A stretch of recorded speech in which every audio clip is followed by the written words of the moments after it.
2000년 5, 6월경의 일이었을 겁니다. 경기도 안산시 일대에선 아주 흉흉한 괴담이 돌고 있었죠.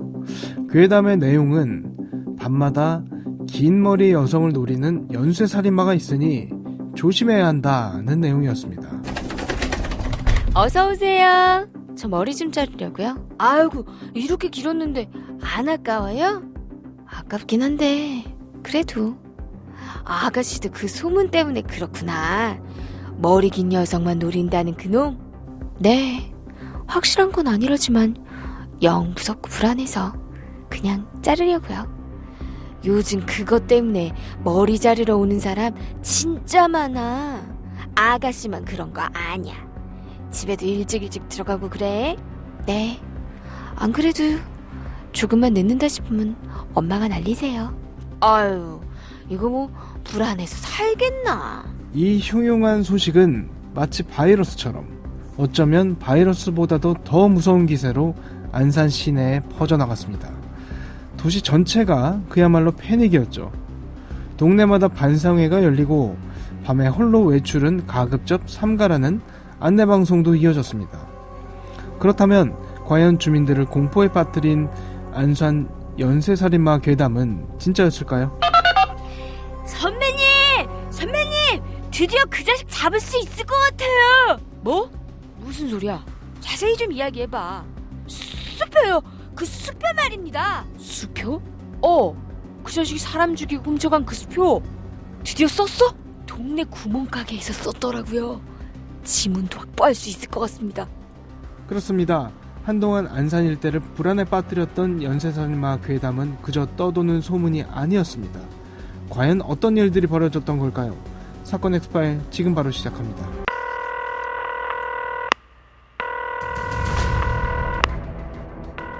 사건은 보이는 것보다 가까이 있다. 이원화 변호사의 사건 엑스파일. 안녕하세요. 이원화 변호사의 사건 엑스파일 이원화입니다. 오늘도 로엘 법무법인 김덕진 변호사와 함께합니다. 변호사님 어서 오세요. 네, 안녕하세요. 로엘 법무법인의 김덕진 변호사입니다. 내가 살고 있는 동네에 연쇄살인마가 있다. 이런 소문이 돌면 정말 무섭고 불안할 것 같거든요. 맞습니다. 너무 두려워서 일상생활을 하기 힘들 것 같습니다. 2000년 경기도 안산 일대에 밤마다 긴 머리 여성을 노리는 살인마가 있다. 이런 소문이 돌면서 반상회도 열리고 미용실에서 긴 머리를 자르는 여성들도 늘어나고 이랬다는 건데 당시 경찰에서도 이 소문을 모르진 않았을 텐데 별다른 조치가 없었던 건가요?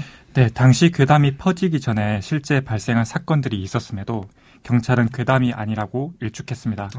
그러나 사실은 경찰이 비공개 수사를 진행하고 있었습니다. 공개 수사를 하게 되면 공포심이 조성되고 모방 범죄가 일어날 가능성도 생기기 때문입니다. 네. 이 사건의 경우 적정 시점에 공개 수사로 전환되기는 하였습니다.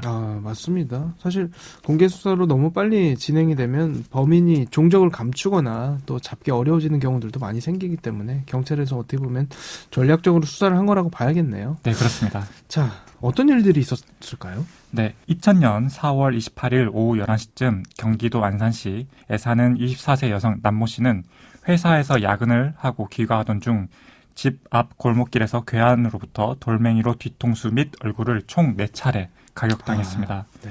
범인은 의식을 잃어가는 남모 씨의 가방과 주머니를 뒤져 3만 원을 챙겼는데 거기서 멈추지 않고 남모 씨의 옷을 벗긴 후 성추행을 하였고 주변에 있던 나뭇가지를 남모 씨의 음부에 넣기까지 하였습니다. 아파트 주민이 골목길을 지나다가 남모 씨를 발견하였고 경찰에 신고했습니다. 곧바로 수사본부가 꾸려져서 관련 조사가 시작되었습니다. 그러나 당시만 해도 CCTV 설치가 일반화되지도 않았고 목격자도 없어서 뚜렷한 단서가 없는 상태였습니다. 내용을 보면 정말 엽기적이란 말밖에 나오지 않는데 목격자도 없고 CCTV도 당시에는 없었다 해주셨잖아요. 혹시 돌멩이에서는 지문 채취 같은 건 좀 어려웠었나요? 네, 피 묻은 돌멩이가 유일한 단서였는데 돌의 특성상 지문 채취가 좀 어려웠던 것으로 보입니다. 네. 그렇게 수사에 별다른 진전 없이 2달이 지났는데 두 번째 살인사건이 벌어집니다. 새벽 기도를 마치고 귀가하던 41세의 신모 씨는 2000년 6월 19일 새벽 4시쯤 첫 사건이 발생한 장소에서 1km쯤 떨어진 안산시 원곡동 한 주유소 앞길을 걷던 중 괴한으로부터 쇠망치로 머리를 가격당했습니다. 범행이 진화했네요. 맞습니다. 네. 범인은 두 번 더 신모 씨를 쇠망치로 가격한 뒤 신모 씨의 지갑에 있던 4만 원을 챙겼습니다. 범인은 신모 씨를 끌고 옆에 있던 슈퍼마켓 화장실 쪽문으로 이동하였고 첫 번째 범행처럼 신모 씨의 옷을 벗긴 다음 신체 부위를 훼손했습니다. 아까는 3만 원, 지금은 4만 원. 겨우 뭐 고작 그 정도 돈 때문에 사람을 죽이고 추행을 하고 신체를 훼손하고 했다는 건데 수법이 좀 비슷해 보여요. 연쇄살인 같은 느낌이 있거든요. 네, 경찰은 범행 수법이 유사하였기에 1차 살인사건과 동일인의 소행으로 판단하였으나 단서가 없는 상황이었습니다. 네. 이후 약 일주일 만에 또다시 범죄가 발생하였는데요. 네. 33세의 김모 씨는 2000년 6월 25일 새벽 2시 안산시 와동 상가 건물 1층 화장실에 들어갔는데요. 뒤따라 들어온 괴한이 쇠망치로 김모 씨를 가격하려 하였으나 범행이 여의치 않아 달아났습니다. 네. 그런데 놀라운 건 범인은 이 범행을 저지른 날 무려 3차례나 범행을 시도하였다는 것입니다. 하루 3건요. 그러면 방금 말씀해주신 사건 말고 또 다른 사건들이 같은 날에 있었던 거네요. 네, 맞습니다. 범인은 같은 날인 6월 25일 새벽 3시 45분쯤 안산시 신길동의 한 주유소 앞길에서 34세의 변모 씨를 발견하고 동물로 머리를 가격한 후 현금 20만 원과 10만 원짜리 수표 3장을 챙긴 후 성추행하였습니다. 네. 그리고 범인은 같은 날 오후 10시 안산시 원곡동 주택가 골목길에서 혼자 귀가하는 20세 여성 박모 씨를 돌로 공격하였습니다. 그러나 박모 씨는 이미 안산에서 벌어지는 사건 보도를 접한 상태에서 경계태세를 갖추었고 범인의 공격에 찰나에 뒤를 돌아보아 돌을 비껴 맞았습니다. 그리고 범인에게 반격도 가했습니다. 이에 범인은 그대로 달아났습니다. 대단하시네요. 그런데 처음으로 이 범인을 본 목격을 한 피해자가 나온 거네요. 네, 맞습니다. 피해자 박모 씨는 허름한 옷차림에 키가 작은 20대 남성이라는 진술을 하였습니다. 네. 경찰은 이때 공개 수사로 전환하고 지역 언론은 이를 속보로 알렸습니다. 사건이 연이어 발생하는데 뭐 단서다운 단서는 나오질 않으니까 경찰 입장에서도 굉장히 답답했을 것 같긴 하거든요. 그런데 20대 남성의 작은 키, 사실 사건을 해결할 만한 아주 결정적인 단서는 아니지만 그래도 수사를 하는 데 있어서 힘은 됐을 것 같긴 합니다. 맞습니다. 사건의 해결 실마리가 없던 와중에 용의자를 특정하는 데 필요한 단서를 제공하였습니다. 네. 그런데 이후 결정적 단서가 등장하였습니다. 결정적 단서 뭐였을까요? 네, 앞서 범인이 안산시 신길동의 한 주유소 앞길에서 34세 변모 씨를 공격한 후 수표 3장을 챙겼다고 말씀드렸는데요. 범인은 수표를 사용하다가 덜미가 잡혔습니다. 요즘은 사실 수표를 잘 쓰지 않습니다만 수표를 보면 그 일련 번호가 있잖아요. 맞습니다. 그리고 경찰이 아마 이 부분을 좀 예의주시하고 있었던 모양이네요. 네, 경찰은 돈이 필요해지면 수표를 사용할 것이라 생각했고 변모 씨가 강취당한 수표의 번호를 확인한 뒤 은행에 경보를 발령한 상태였습니다. 아니나 다를까 경찰은 마지막 사건이 발생한 때로부터 2주 뒤인 2000년 7월 10일 수배에 둔 수표가 회수됐다는 연락을 받았습니다. 은행으로 들어온 거네요. 맞습니다. 네. 경찰은 수표에서 지문을 채취하고 배서자 이름과 연락처를 확인하였고 수표가 마지막으로 사용된 슈퍼마켓에서 수표 사용자의 인상착의를 조사하였습니다. 근데 그 배설을 할 때 그래도 이 범인이 자기 이름이랑 전화번호를 썼나 보네요. 네. 네. 자기가 뭐 어떻게 가짜 이름을 사용해야 할 줄을 좀 생각을 못했던 것 같습니다.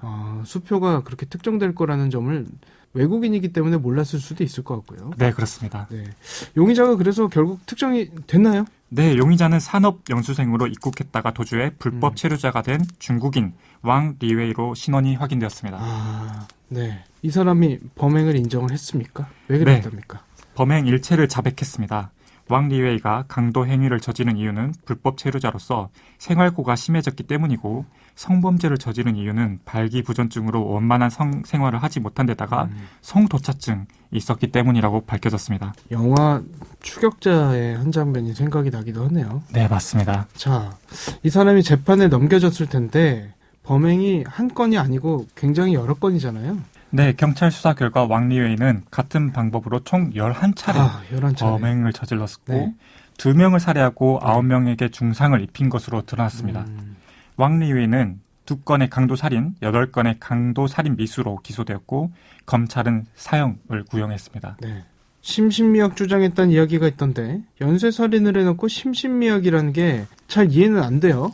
근데 이건 진짠가요? 아, 네, 맞습니다. 네, 왕리웨이는 정신적 문제와 주체할 수 없는 충동에 의한 우발적인 범행이라고 주장했습니다. 정신적인 문제가 있었다. 그리고 뭐 충동 조절이 안 된다. 이런 얘기를 했던 건가 보네요. 네, 맞습니다. 그러면은 재판 결과는 어떻게 됐습니까? 뭐 이런 것들이 받아들여졌는지 궁금하긴 하거든요. 아, 네. 제1심 법원인 수원지방법원은 범죄가 중대하다고 판단하고 사형을 선고하였습니다. 사형이요. 맞습니다.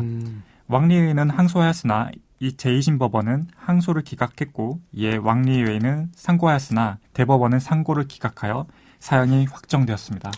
2000년이면 지금으로부터 20년도 훨씬 더 된 시기이긴 하지만 사실 사형을 구형을 한다고 하더라도 실제 재판부에서 사형을 선고하는 경우가 정말 극히 드물잖아요. 실무적으로도 접할 기회가 별로 없죠. 근데 이 사건이 얼마나 끔찍한 일이었는지를 재판 결과를 통해서 다시 한번 실감하게 되는 그런 상황인 것 같습니다. 맞습니다. 현재 우리나라는 실질적 사형 폐지국이라 사형이 집행되는 일은 없는데요. 네. 2023년 8월 기준 사형수는 총 59명이고 그중 유일한 네. 외국인 사형수가 왕리웨이입니다. 아, 유일한 사형수인가요? 네, 그렇습니다. 네. 왕리웨이는 평생 감옥에서 살게 될 것입니다. 사건 엑스파일 오늘은 안산 지역에서 여성들을 대상으로 2차례 강도살인과 8차례 강도살인 미수를 저지른 중국인 사형수 사건 살펴봤습니다. 재소자 1명을 관리하기 위해 드는 연간 비용 대략 3,100만 원 정도라고 하죠. 이 사건의 범인이 검거된 게 2000년이니까 올해로 벌써 24년째 어마어마한 세금이 들어간 겁니다. 여러 가지 생각을 하게 되는 그런 사건이 아니었나 싶네요. 오늘 저희가 준비한 내용은 여기까지입니다. 끝곡으로 나얼의 같은 시간 속에 넣어 들려드리면서 이 시간 마치겠습니다. 여러분은 모두 변호받아 마땅한 사람들입니다.